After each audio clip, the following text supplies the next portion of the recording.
Dear students अस्सलाम वालेकुम। अज जी टॉपिक है साल्वेशन या हाइड्रेशन। साल्वेशन या हाइड्रेशन की डेफिनेशन है, it is the attraction between ions of salt with water molecules, solvent water molecules.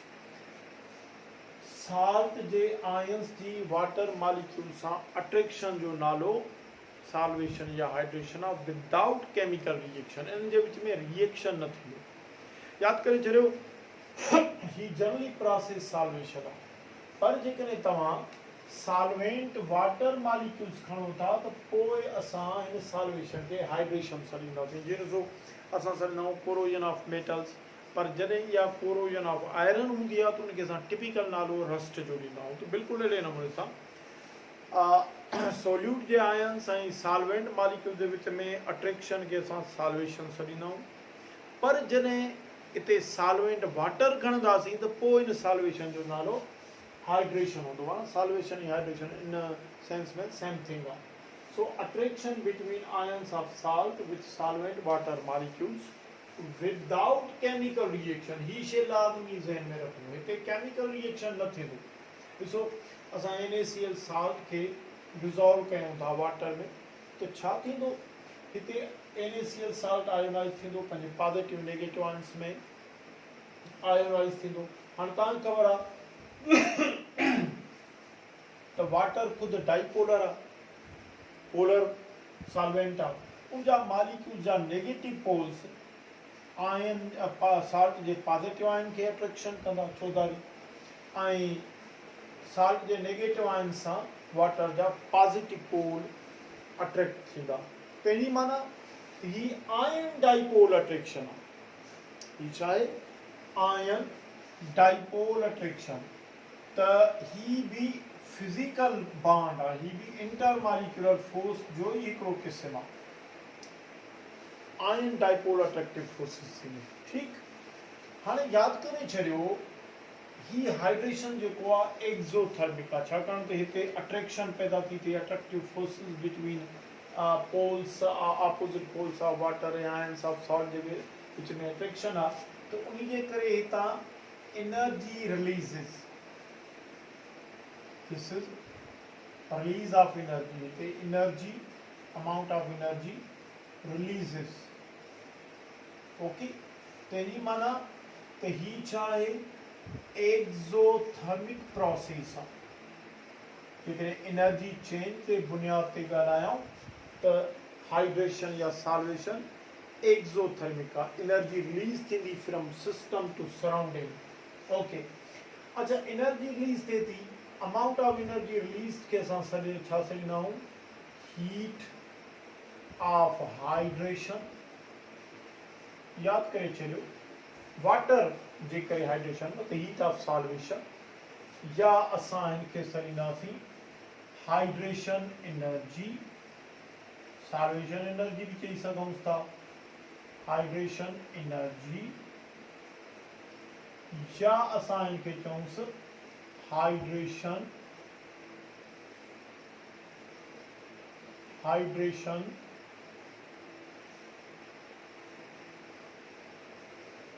Enthalpy. Hydration enthalpy, टे नाला असां हिन एनर्जी के ॾेई सघूं था। Hydration enthalpy, hydration energy, heat of hydration. Hydration enthalpy या हाइड्रेशन एनर्जी या हीट ऑफ हाइड्रेशन जी जेकॾहिं तव्हां डेफिनेशन ते अचो त छा आहे, इनखे असां कीअं डिफाइन कंदासीं? It is amount of heat energy या amount of energy releases when 1 mole of a salt is hydrated। के भी साल्ट जो ज़रूरी न आहे साल्ट हुजे, इतने सबस्टेंस लिखो बेहतर आहे, छो जो एलिमेंट भी थी सके तो, साल्ट भी थी सके तो, सबस्टेंस के भी थी सके तो। 1 मोल ऑफ ए सबस्टेंस के भी सबस्टेंस जे 1 मोल के वाटर में हाइड्रेट कयो तो उन हाइड्रेशन प्रोसेस में जो अमाउंट ऑफ एनर्जी रिलीज थींदी दैट अमाउंट ऑफ किलोजूल पर mole is called heat of hydration या हाइड्रेशन एनर्जी हाइड्रेशन एंथैल्पी। ठीक है न। हिते असां घणी साल जो एग्जांपल ॾिनो आहे न त हाइड्रेशन एंथैल्पी एलिमेंट जी भी थींदी आहे कंहिं एलिमेंट के वाटर में हाइड्रेट कयो या कंहिं भी ॿिए सब्सटेंस के कयो। अच्छा हाणे हिते तव्हां ॾिसो त रिएक्शन न आहे हाणे हिते उनजे करे असां चई सघूं था त सॉल्वेशन या हाइड्रेशन जेका आहे it's a physical change.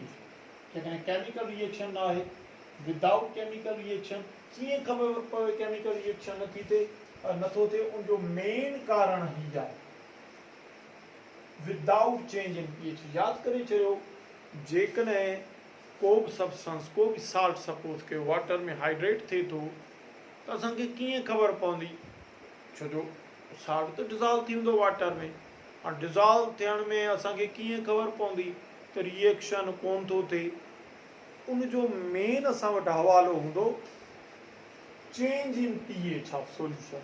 Change in pH तब्दील न थींदी माना रिएक्शन न थिए त इन करे असां चई सघूं था it is attraction between ions of salt with solvent water molecules without change in pH. जेकॾहिं विदाउट केमिकल रिएक्शन नथा कराइनि पोइ चवंदासीं विदाउट चेंज इन पीएच छाकाणि चेंज इन पीएच ही गवाही आहे केमिकल रिएक्शन।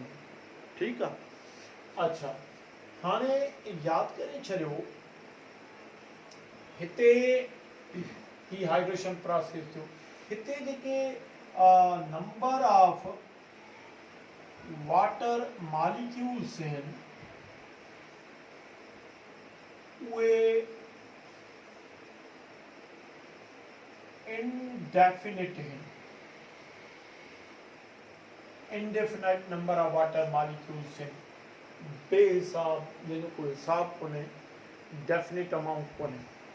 हाणे जॾहिं तव्हां हिन सॉल्यूशन के हीट टू एवापोरेट कंदा हीट टू एवापोरेट कंदा हाणे यादि करे छॾियो हाइड्रेशन हिते ख़तमु आहे ही हाइड्रेशन हिते प्रोसेस पूरो आहे। हाणे असां हिन सॉल्यूशन खे हीट टू एवापोरेट था कयूं त साईं ॻाल्हि एवापोरेशन थींदी। हाणे इन एवापोरेशन में छा थींदो त हिते अगेन ही साल्ट जेको आहे उहो क्रिस्टलाइज थींदो। सपोज कयो हिते ही साल्ट क्रिस्टलाइज थिए थो हिनजा क्रिस्टल्स वरी पैदा थींदा। ओके हाणे हिन प्रोसेस खे असां छा सॾींदासीं रीक्रिस्टलाइजेशन।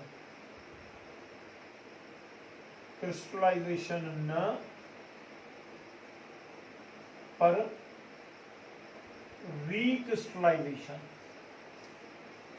ओके छो जो ही भी तो क्रिस्टल हुयो न जंहिंखे असां डिज़ॉल्व कयो डिज़ॉल्व थियो हाइड्रेशन जे करे हाणे रीक्रिस्टलाइज था कयूं ही टू एवापोरेट केसिस सॉल्यूशन के तुंहिंजा क्रिस्टल पैदा थींदा इहो रीक्रिस्टलाइजेशन आहे।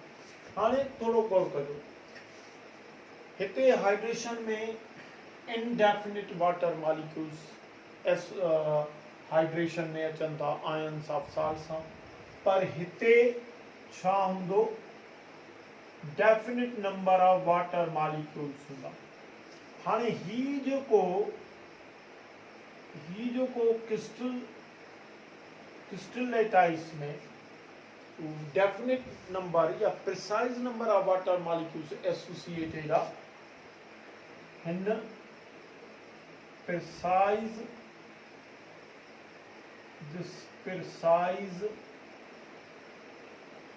या डेफिनिट चऊंसि number of water molecules associated in crystal of salt इनके असां छा सॾींदासीं याद करे छॾियो इन खे असां सॾींदासीं water of crystallization, water of crystallization. याद करे छॾियो ही वाटर ऑफ क्रिस्टलाइजेशन जे बारे में जॾहिं आउं पाण कमीशन में वेठो हुउमि सर्विस जी सर्विस पब्लिक कमीशन में, उनमें ही पुछा कयो वियो what is water of crystallization. Water of crystallization nothing but it is the definite number of water molecules associated in the crystal of salt. Okay, तो salt crystal में definite number of water molecules के water of crystallization चवंदासीं, या तॾहिं थींदी जॾहिं solution of salt के heat evaporate करे recrystallization जो process अपनाईंदासीं। याद करे छॾियो although definite number of water of crystallization is present, but yet crystal looks appears as a dry crystal। असांखे dry ईंदो छाकाणि त क्रिस्टल खे वेटी करण लाइ WETTY गीले करण लाइ इनडेफिनिट वाटर मॉलिक्यूल्स जी ज़रूरत पवंदी आहे। ही वधि में वधि हूंदा 5, 10, 15, 20, 25 वाटर मॉलिक्यूल्स सां ही वेटी इन नेचर कोन थींदो, वेटी न थींदो, ही ड्राई अपीयर थींदो। हाणे सुवाल तो पैदा थिए त वाटर ऑफ क्रिस्टलाइजेशन चे हुजण ऐं न हुजण जो तालुक छा सां आहे? वाटर ऑफ क्रिस्टलाइजेशन क्रिस्टल जी कहिड़ियुनि प्रॉपर्टीज़ ते इफेक्टिव आहे? याद करे छॾियो ही जेका वाटर ऑफ क्रिस्टलाइजेशन आहे इहा effects upon physical properties of crystal of salt जे क्रिस्टल जी फिजिकल प्रॉपर्टीज़ ते इफेक्टिव हूंदो। हाणे याद करे छॾियो फिजिकल प्रॉपर्टीज़ में जीअं ॾिसो कलर आहे, स्टेट आहे, डेंसिटी आहे, ठीकु आहे न, त इहे फिजिकल प्रॉपर्टीज़ इन जे हुजण ऐं न हुजण सां अहिड़ियूं फिजिकल प्रॉपर्टीज़ जेके क्रिस्टल ऑफ साल्ट जूं हूंदियूं उहे मुतासिर थींदियूं वाटर ऑफ क्रिस्टलाइजेशन सां। यानी कि वाटर ऑफ क्रिस्टलाइजेशन जे प्रेजेंस ऐं एब्सेंस ॿई ॻाल्हियूं क्रिस्टल जे फिजिकल प्रॉपर्टीज़ ते इफेक्टिव हूंदियूं। Okay right. हाणे ॾिसो मिसाल तो ॾिसो ही कॉपर सल्फेट पेंटाहाइड्रेट आहे। याद करे छॾियो असां हाइड्रेट वर्ड लफ़्ज़ ई उते यूज़ कंदा आहियूं जंहिं क्रिस्टल में वाटर ऑफ क्रिस्टलाइजेशन हुजे। हाणे ही कॉपर सल्फेट पेंटाहाइड्रेट आहे, ही हाइड्रेट फॉर्म ऑफ क्रिस्टल आहे। This is the hydrated form of crystal, okay, या of compound या salt जो कुछ हो, ही hydrated form आहे। हाणे याद करे छॾियो वाटर ऑफ क्रिस्टलाइजेशन हिन में 5 आहे, जंहिंजे करे असांखे चवंदा कॉपर सल्फेट पेंटाहाइड्रेट। हाणे ही ब्लू कलर जो आहे, बल्कि इन जो एग्जैक्ट ब्लू भी ना है, प्योरशन ब्लू थींदो आहे। हाणे जॾहिं तव्हां इनखे हीट कंदा वाटर ऑफ क्रिस्टलाइजेशन हितां रिमूव थी वेंदी त पोइ ही रहंदो त उहो ई साल्ट कॉपर सल्फेट। पर पहिरीं ॻाल्हि त ही हिते एमॉर्फिस थी पवंदो, क्रिस्टलाइन फॉर्म मां निकिरी ईंदो, प्लस में ही ब्लू कलर मां कलर लेस थी पवंदो, यानी कि वाइट थी पवंदो। तव्हांखे ख़बर आहे साइंस में वाइट के साथ कलर लेस करींदा उहे वाइट थींदो। तंहिंजी माना त वाटर ऑफ क्रिस्टलाइजेशन हुयो, 5 वाटर ऑफ क्रिस्टलाइजेशन आहे त ही ब्लू कलर आहे ऐं हिन जो मास भी वधीक आहे, यानी कि डेंसिटी वधीक आहे। वाटर ऑफ क्रिस्टलाइजेशन जे रिमूव करण सां हिन जी डेंसिटी भी किरंदी, प्लस में हिन जी स्टेट भी मटिजी वई, क्रिस्टलाइन मां एमॉर्फिस थी वियो ऐं कलर भी हिन जो तब्दील थी वियो, ब्लू मां वाइट थी वियो। त हाणे तव्हांखे जेकॾहिं हिते हिन में MCQ ॾियनि त हिननि मां वाइट कलर जो कहिड़ो फॉर्म हूंदो, एनहाइड्रस। यादि करे छॾियो, हीउ जेको फॉर्म आहे इहो एनहाइड्रस फॉर्म आहे। यादि करे छॾियो, केमिस्ट्री में एनहाइड्रस जो मक़सदु आहे विदाउट वाटर ऑफ क्रिस्टलाइजेशन, जंहिंमां हाइड्रेशन रिमूव थियल हुजे। ठीकु आहे, त या तव्हां खां पुछी सघनि था त कॉपर सल्फेट जो कहिड़ो कंपाउंड ब्लू इन कलर थिए थो, कॉपर सल्फेट पेंटाहाइड्रेट, कहिड़ो वाइट थिए थो, वाइट ही, जंहिंमें वाटर ऑफ क्रिस्टलाइजेशन कोन्हे को, उहो वाइट हूंदो, उहो ई कलर लेस हूंदो। त वाटर ऑफ क्रिस्टलाइजेशन जो तालुक़ु फिज़िकल प्रॉपर्टीज़ सां आहे। अच्छा, इन खां पोइ असां चऊं था त ॾिसो क्रिस्टल में त केटाइन बि आहिनि, यानी कि बेसिक रेडिकल भी आहे साल्ट जो, एसिडिक रेडिकल भी आहे। त आया केटाइन सां वाटर ऑफ क्रिस्टलाइजेशन वधीक हूंदी आहे, कहिड़े आयन सां घटि हूंदी, कहिड़े आयन सां वाटर ऑफ क्रिस्टलाइजेशन वधीक हूंदी, हाणे असां हिन ते गौर कंदासीं। डियर स्टूडेंट्स, ॾिसो यादि करे छॾियो, हिते हाइड्रेशन हुजे या वाटर ऑफ क्रिस्टलाइजेशन हुजे। यादि करे छॾियो, हिते water of crystallisation,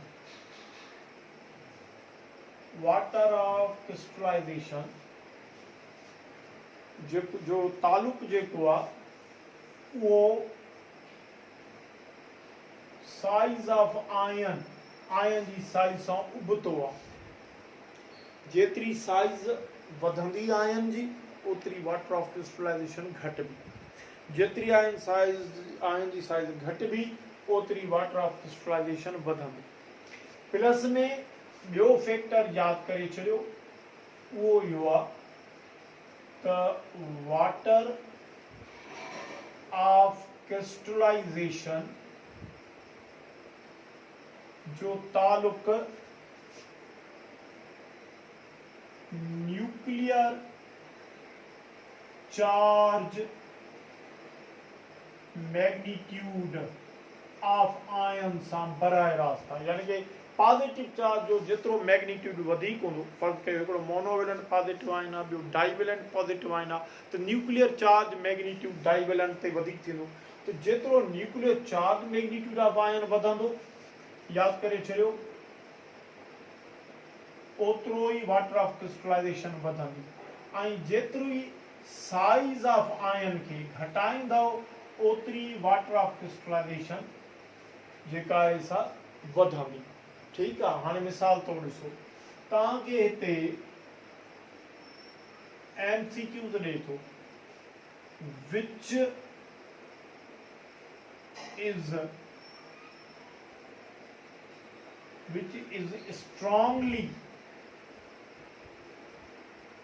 strongly hydrated। कहिड़ो स्ट्रांगली हाइड्रेट थींदो, या ईअं बि ॾेई सघो, which ion contains high number of water of crystallisation, ईअं बि ॾेई सघे थो। छाकाणि त रुगो वाटर ऑफ क्रिस्टलाइजेशन न, पर हाइड्रेशन। हिते तव्हांखे भले ही भी लिखी छॾियोसि, hydration and water of crystallisation. ठीकु आहे न, हिन जो तालुक़ु साइज ऑफ आयन सां उबतो आहे। जेकॾहिं बी में असां ॾियूंसि त बी में भी असां ही करे सघूं था, hydration and water of crystallisation जो तालुक़ु न्यूक्लियर चार्ज मैग्नीट्यूड ऑफ आयन सां डायरेक्ट आहे। हाणे ॾिसो, मिसाल तौरु असांखे हिते ऑप्शन ए में ॾिए थो एल्यूमिनियम आयन, बी में ॾिए थो मैग्नीशियम आयन, सी में ॾिए थो सोडियम आयन। त पोइ सही जवाब केरु थींदो, एल्यूमिनियम आयन। छाकाणि त नंढे में नंढो आयन ही आहे with high nuclear charge magnitude, ही वॾो आयन आहे, ही अञा वॾो आयन आहे, हिन ते न्यूक्लियर चार्ज मैग्नीट्यूड घटि आहे। त घटि में घटि न्यूक्लियर चार्ज मैग्नीट्यूड हिते आहे।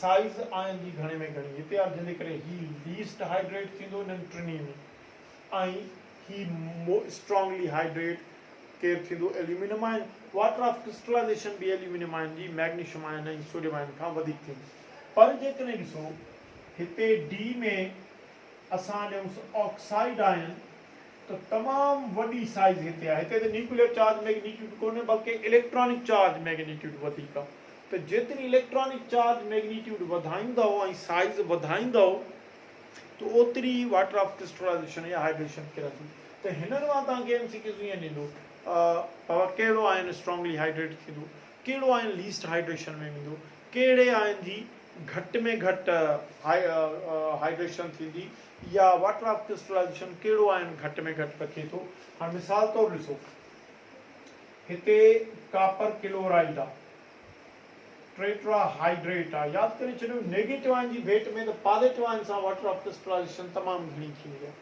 हाणे इहो ऑब्ज़र्व्ड ॻाल्हि आहे कापर क्लोराइड टेट्राहाइड्रेट में ही कापर आयन सां ई चारई water of crystallisation square planar shape में हिते एसोसिएटेड है ओके हिते स्क्वायर प्लेनर शेप में एसोसिएटेड क्लोराइड आयन सां ये चारई वाटर ऑफ क्रिस्टलाइजेशन ना है वजह छा है हिनजी साइज नंढी आहे हिनते न्यूक्लियर चार्ज मैग्नीट्यूड घणो आहे ऐं हिन क्लोराइड आयन जी साइज वॾी आहे हिनते इलेक्ट्रॉनिक चार्ज मैग्नीट्यूड आहे न्यूक्लियर चार्ज मैग्नीट्यूड आहे कोन त इन मां साबित थियो त नेगेटिव आयन ते इलेक्ट्रॉनिक चार्ज वधीक आहे साइज वॾी आहे उनजी भेट में पॉजिटिव आयन में न्यूक्लियर चार्ज मैग्नीट्यूड वधीक आहे साइज नंढी आहे जंहिंजे करे नेगेटिव आयन जी भेट में पॉजिटिव आयन स्ट्रॉन्गली हाइड्रेट थींदो उनजी वाटर ऑफ क्रिस्टलाइजेशन भी घणी हूंदी पर जेकॾहिं खणो ई असां पॉजिटिव आयन जा केसिस त पोइ उनमें जंहिं आयन जी साइज नंढी न्यूक्लियर चार्ज मैग्नीट्यूड वधीक हूंदो उनजी हाइड्रेशन भी घणी थींदी उनजी वाटर ऑफ क्रिस्टलाइजेशन भी घणी थींदी हाणे तव्हां पंहिंजे किताब में ॾिसो तव्हांखे हीअं बि एमसीक्यू ॾेई सघे थो त कापर क्लोराइड टेट्राहाइड्रेट में कहिड़ी जामेट्री में वाटर ऑफ क्रिस्टलाइजेशन कापर सां आहिनि त ही जामेट्री आहे स्क्वायर प्लेनर अच्छा अहिड़े नमूने सां मैग्नीशियम क्लोराइड हेक्साहाइड्रेट आहे हिन में तव्हां पंहिंजे किताब खे खोले ॾिसंदव त हिन में 6 वाटर ऑफ क्रिस्टलाइजेशन मैग्नीशियम सां ऑक्टाहाइड्रल जामेट्री में या शेप में है तव्हां खां एमसीक्यूज़ में कुछ भी पूछी सके थो तव्हां खां पुछी सघे थो in the following hydrated crystalline form of magnesium chloride 6 water molecules are associated with magnesium in which shape या in which geometry तो याद करे चलो हिते तव्हां किताब खोले ॾिसो ऑक्टाहाइड्रल जामेट्री आहे हिन जी वाटर ऑफ क्रिस्टलाइजेशन जी कापर आयन सां जेका एसोसिएशन आहे उहा स्क्वायर प्लेनर जामेट्री में त जामेट्री जे बारे में तव्हां खां पुछी सघे थो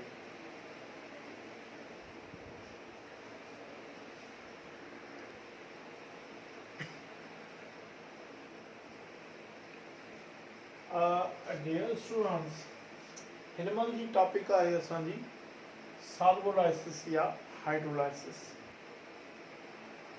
ॾिसो डेफिनेशन ते गौर कयो it is chemical change in विच solvent water molecules react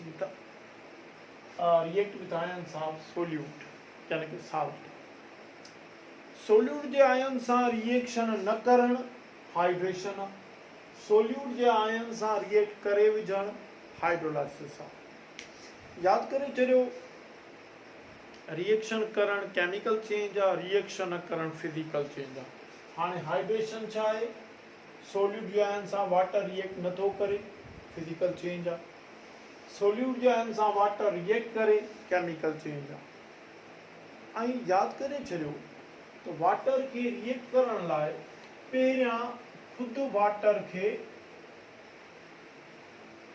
hydrogen ions and OH ions में टुटणो पवंदो तंहिंजे करे हाइड्रोलाइसिस में याद करे छॾियो असां ईअं चई था सघूं it is a chemical change in which water breaks up into hydrogen ions and OH ions and they react with ions of salt this is the chemical change. अच्छा हाणे ख़बर कीअं पवे त वाटर साल्ट जे आयन सां या सोल्यूट जे आयन सां रिएक्शन करे थो या नथो करे। छाकाणि त हिते ॾिसो साल्ट ॻरंदो पाणी में, हिते बि ॻरंदो। त यादि करे छॾियो उन में असांखे ख़बर पवंदी हिन मां pH मां, फिफ्थ चेंज इन pH। यादि करे छॾियो ॾिसो ॿ साल्ट, हाणे हीअ बि साल्ट डिज़ोल्व कयो आहे, हीअ बि साल्ट डिज़ोल्व कयो। जेकॾहिं pH में तब्दीली थी अचे डिज़ोल्यूशन खां पोइ त उते ई असां हाइड्रोलाइसिस मञींदासीं। जेकॾहिं pH में तब्दीली न थी अचे त उते हाइड्रेशन मञींदासीं। ठीकु आहे। हाइड्रेशन फिजिकल चेंज आहे, हाइड्रोलाइसिस केमिकल चेंज आहे। हाइड्रेशन में वाटर रिएक्ट नथो करे आयन सां ऑफ सोल्यूट सां, हिते वाटर रिएक्ट थो करे आयन्स ऑफ सोल्यूट सां। इन्हनि ॿिन्ही जे विच में हवालो कहिड़ो आहे जेको ॿिन्हिनि खे डिस्टिंग्विश करे थो, उहा आहे चेंज इन pH। जेकॾहिं का बि शइ वाटर में डिज़ोल्व था कयूं, डिज़ोल्व थियण खां पोइ सोल्यूशन जी pH में तब्दीली थी अचे त असां यकदमि हाइड्रोलाइसिस खे मञींदासीं। पर pH में तब्दीली न थी अचे त हाइड्रेशन खे मञींदासीं। ठीकु आहे न। हाणे हिते ॾिसो, हिते pH जेका हूंदी वाटर जी उहा तव्हांखे ख़बर आहे 7 आहे। जॾहिं NaCl डिज़ोल्व कयोसीं तो याद करे छॾियो pH वरी भी 7 ही रही। तो pH में तब्दीली न आई, इन जो मक़सद आहे त सोल्यूट खणी साल्ट ई चओ उहो वाटर सां रिएक्ट नथो करे। This is physical change, this is hydration. पर जॾहिं तव्हां हिते अमोनियम क्लोराइड साल्ट डिज़ोल्व कयो आहे त हिते pH जेका आहे, हिते pH उहा लेस देन 7 थी पई आहे, लेस देन 7। त सोल्यूशन जी pH में तब्दीली अची वई।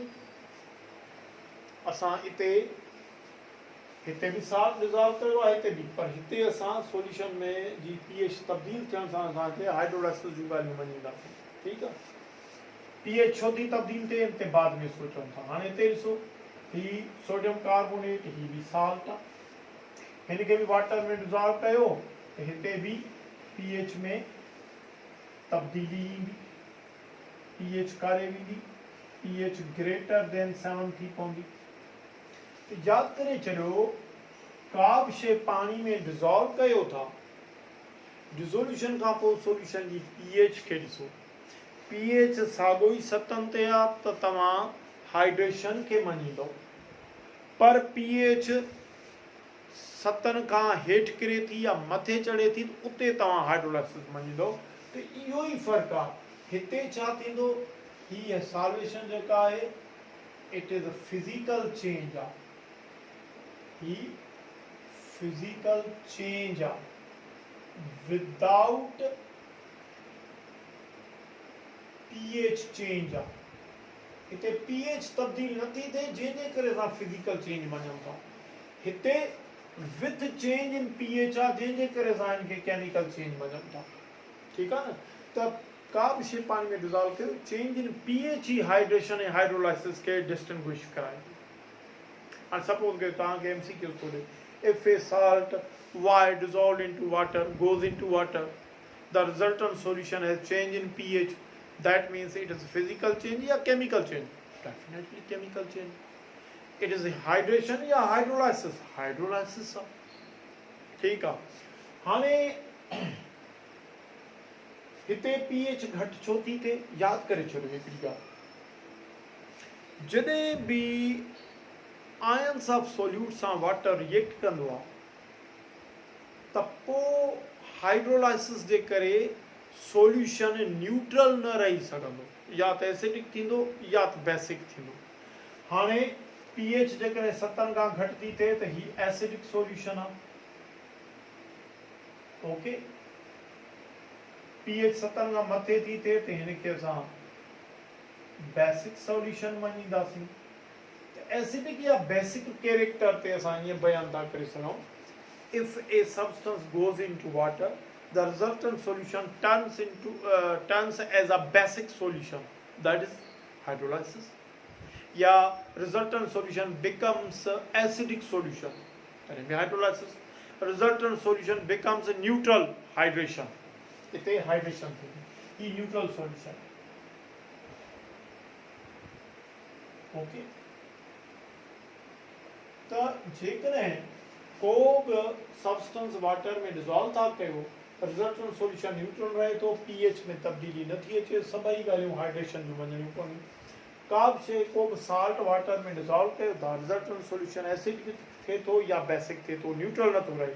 पीएच 7 खां किरे थी या 7 खां मथे चढ़े थी, पीएच चेंज थी अचे त उते हाइड्रोलाइसिस। हाणे तव्हां सोचींदा हूंदो त हिते पीएच 7 खां घटि छो थी, इन जे करे त ही वीक बेस आहे, ही स्ट्रॉन्ग एसिड आहे।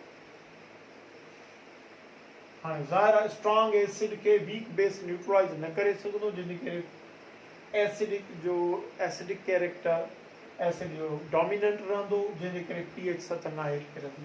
पीएच 7 खां हेठि किरंदी तंहिंजी माना त हिते हाइड्रोजन आयन कंसंट्रेशन हाई रहंदी। हिते पीएच 7 खां मथे छो थी चढ़े,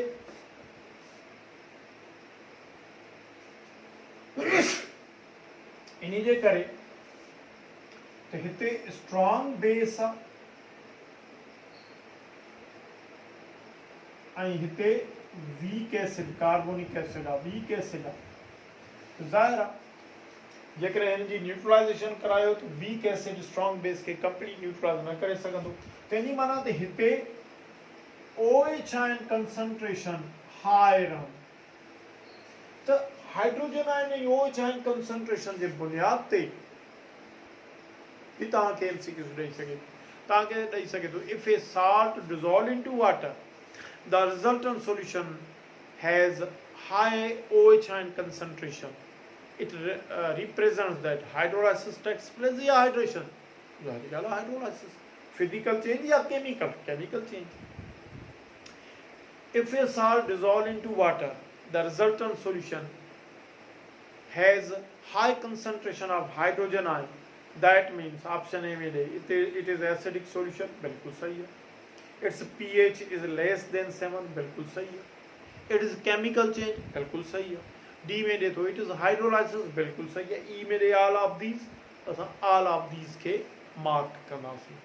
ओके, अच्छा हिते न्यूट्रल छो आहे, हाणे तव्हां सोचींदा हूंदो सर जेकॾहिं वाटर जो साल्ट जे आयन सां रिएक्ट करण हाइड्रोलाइसिस आहे त पोइ असां इहो रिएक्शन हिते बि ॾेखारे सघूं था, कीअं ॾेखारे सघूं था, ॾिसो NaCl में पॉजिटिव ऐं नेगेटिव आयन सां वाटर जे HOH खे रिएक्ट करायो त हिते ही NaOH ठहंदो प्लस HCl।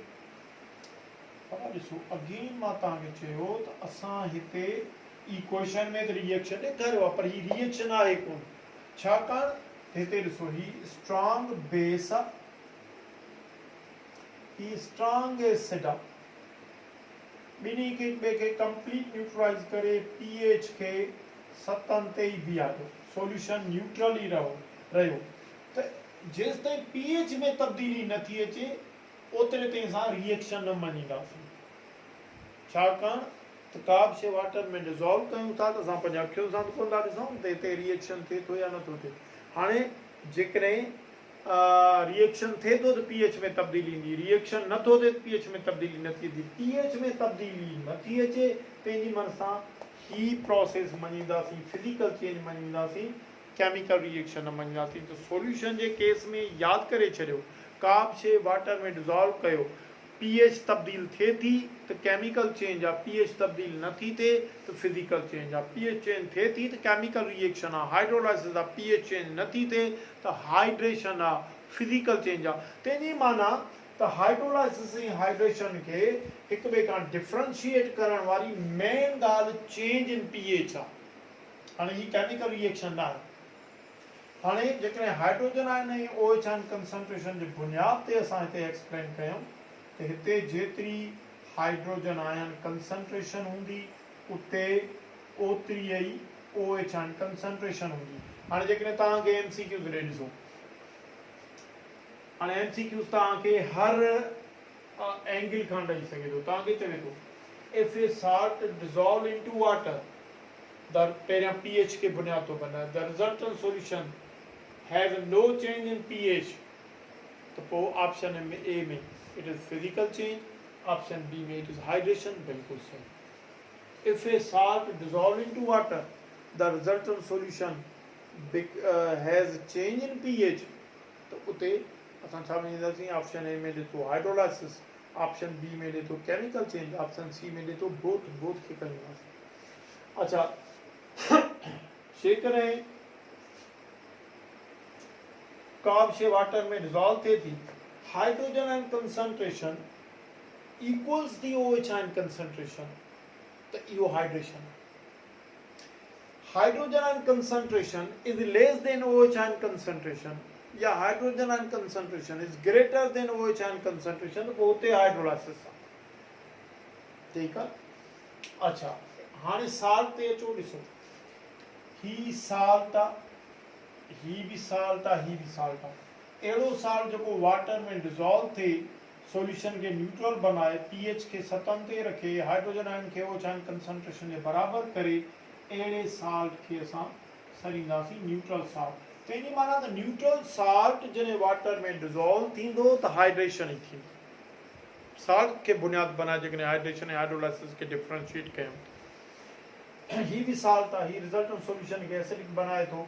अहिड़ो साल्ट जेको वाटर में डिज़ोल्व थी करे रिजल्टेंट सॉल्यूशन के एसिडिक बनाए, pH के 7 खां केरे, हाइड्रोजन आयन कंसंट्रेशन हाई करे, अहिड़े साल्ट खे चवंदासीं एसिडिक साल्ट। अहिड़ो साल्ट जेको वाटर में डिज़ोल्व थिए तो सॉल्यूशन के बेसिक बनाए, OH आयन कंसंट्रेशन के हाई करे, pH के 7 खां वधाए, अहिड़े सॉल्यूशन के, अहिड़े साल्ट के असां सरींदासीं बेसिक साल्ट। तेनी माना क्लियर थी पियो त जेके ऑर्डिनरी साल्ट आहिनि उन्हनि में एसिडिक साल्ट, बेसिक साल्ट, इहे डिज़ोल्व थींदा वाटर में, हाइड्रोलाइसिस थींदी। न्यूट्रल साल्ट डिज़ोल्व थींदो त पोइ हाइड्रेशन हूंदी।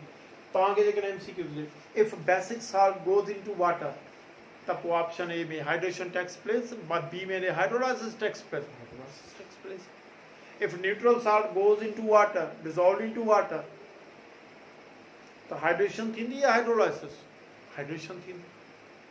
तो तव्हांखां साल्ट जे बुनियाद ते, हाइड्रोजन OH आयन जे बुनियाद ते, pH चेंज जे बुनियाद ते, सॉल्यूशन जी टाइप एसिडिक, बेसिक या न्यूट्रल थियण जे बुनियाद ते तव्हांखां हाइड्रेशन ऐं हाइड्रोलाइसिस जे बारे में MCQs ॾेई सघे थो। ठीकु आहे डियर स्टूडेंट्स, इंशाल्लाह वरी असां पोइ कंहिं ॿी नई टॉपिक में मिलूं था।